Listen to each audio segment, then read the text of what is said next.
Alright, so let's open the flap y equals x plus 2. Alright, now we can do this with a table, and I'm going to do it kind of quickly. So I'm going to make what's called a T-chart. It looks like a T. X on the left, y on the right. I pick the values for x. I'm going to do -1, 0, 1, 2.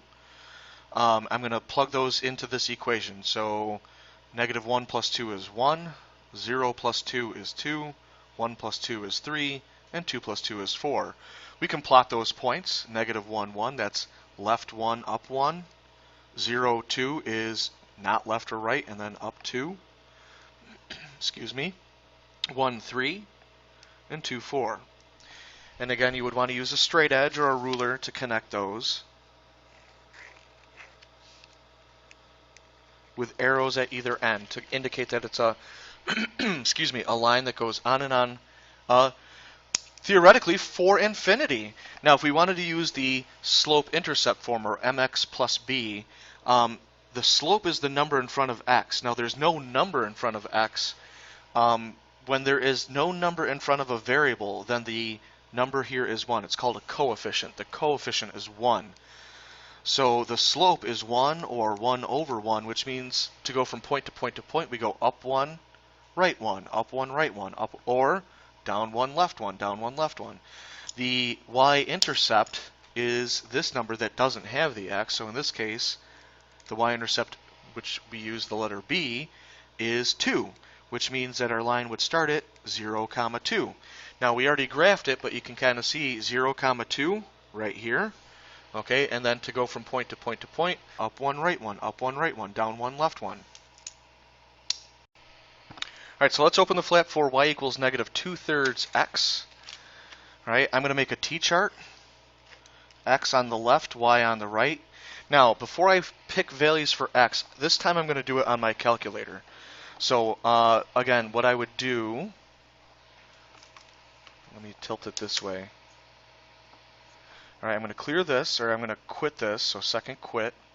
Alright, y equals, I'm going to get rid of that equation, and I'm going to type in -2/3. Now, you could either type in -2 divided by 3, and then times x. You could do that. What I like to do, personal opinion, I like to hit math, and then go over to fraction. So you could either left or right, just get to fraction, and that n over d means fraction, numerator over denominator. I forgot to put in the negative sign, negative. All right, and then 2 down 3 over x. All right, so -2/3 x. That way it just looks like the equation we're trying to graph. Personal preference. Now, to get to the table, I'm going to hit second, and then graph over here to get the table. Now, I'm going to choose the points that have what are called integer values only. So there are some that have fractions, like -2 and 4/3. It's hard to graph. So I'm going to graph -3, 2. Then I'm going to graph 0, 0. Right there, 0, 0. And really you only need 2 points, but I'm going to get 3 from this. Then I'm going to graph this 3, -2. Again, you could plot the other ones. It's just kind of tough to plot fractions or decimals on a grid. This point right here is called the origin. It's where the x and y axes cross. So these would be the x comma y's. So -3, 2, -3, 2, 0, 0, the origin, and 3, -2 make a straight line. So one way you can tell if you're doing this right is if you don't get a straight line when you start plotting your points, you either calculated wrong or you're graphing your points wrong. These should all be straight lines. And again, arrows at both ends, and it's good practice to label this with the equation, -2/3 x. Now, just to show you that you can do this with the slope-intercept form, which is mx plus b, m here would be -2 over 3. Now, you could also do 2 over -3.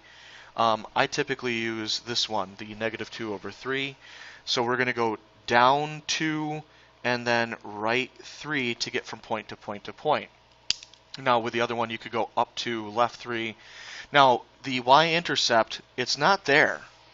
So in the last one, when there wasn't something there, we put a 1.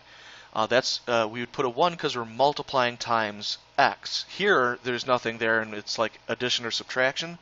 So we're going to actually add in a plus 0. You don't have to do that, but you can. So that means the y-intercept is 0, which means that it goes through 0, comma 0. And again, notice that's the origin.